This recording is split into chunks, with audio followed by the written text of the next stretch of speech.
For every $1 spent on vaccines, we have $16 in economic benefit.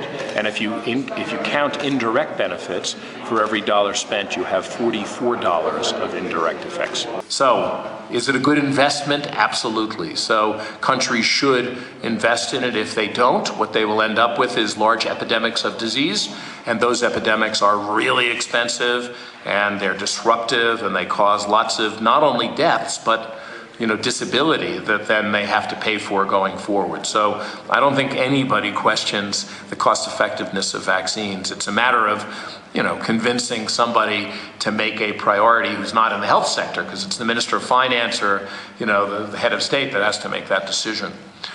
GAVI usually does not hold back vaccines. If we're providing vaccines, we tend to continue to supply those if there's misuses. But what's important is that the money we're using to subsidize these vaccines are coming from taxpayers, and nothing hurts a taxpayer more than having to find that in fact money went missing and ended up in somebody's bank account or buying fancy cars or whatever. So what we have to do is assure the donors that there is a clear accounting for the finance that's used, and that accounting meets standards both nationally and globally. So that's what we require, and we're very specific about what that is, and most countries do not have a problem.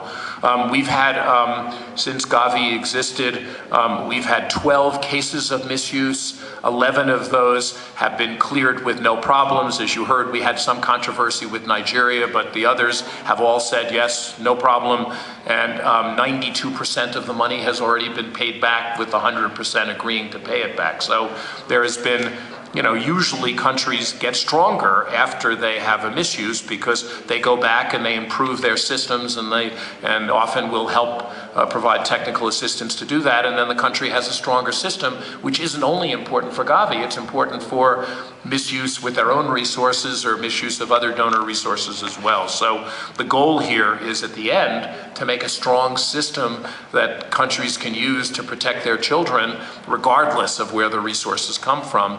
In fact, it's almost worse in a sense in poor countries when they have resources that get misused of their own, because they really can't afford that type of wastage. And so I think most countries see it that way.